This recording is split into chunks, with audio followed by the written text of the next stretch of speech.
আসন্ন জাতীয় সংসদ নির্বাচনকে সামনে রেখে বাংলাদেশ জামাত ইসলামী সহ ৮ দলের সঙ্গে জাতীয় নাগরিক পার্টি এনসিপির রাজনৈতিক জোট বা আসন সমঝোতার বিষয়ে আপত্তি জানিয়েছেন দলটির ৩০ নেতা।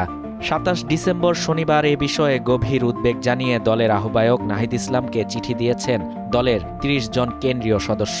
চিঠিতে তারা তাদের আপত্তির ভিত্তি হিসেবে এনসিপির ঘোষিত আদর্শ, জুলাই গণঅভ্যুত্থান সম্পর্কিত ঐতিহাসিক দায়বদ্ধতা এবং গণতান্ত্রিক নৈতিকতার কথা উল্লেখ করেন।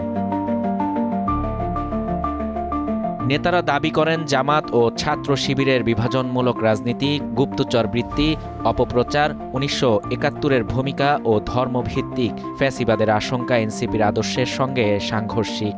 চিঠিতে উল্লেখ করা হয়, স্বাধীনতা বিরোধী শক্তির সঙ্গে জোট করলে দলের নৈতিক অবস্থান দুর্বল হবে এবং নতুন প্রজন্মসহ দলীয় সমর্থকদের মধ্যে বিভ্রান্তি ও আস্থাহীনতা তৈরি হবে।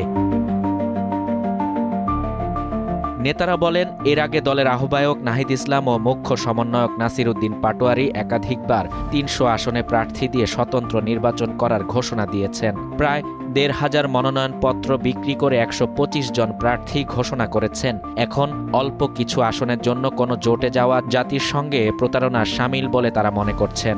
জামাতে ইসলামের সঙ্গে কোনো রাজনৈতিক জোটে না যাওয়ার বিষয়ে স্পষ্ট অবস্থান নেয়ার অনুরোধ জানিয়ে চিঠিতে আরও বলা হয়, নীতিগত অবস্থানের ভিত্তিতে কৌশল নির্ধারিত হওয়া উচিত। কৌশলগত কারণে নীতিগত অবস্থান বিসর্জন দেয়া উচিত নয়। শাহরিয়ার শাফাত, বাংলা নিউজ 24।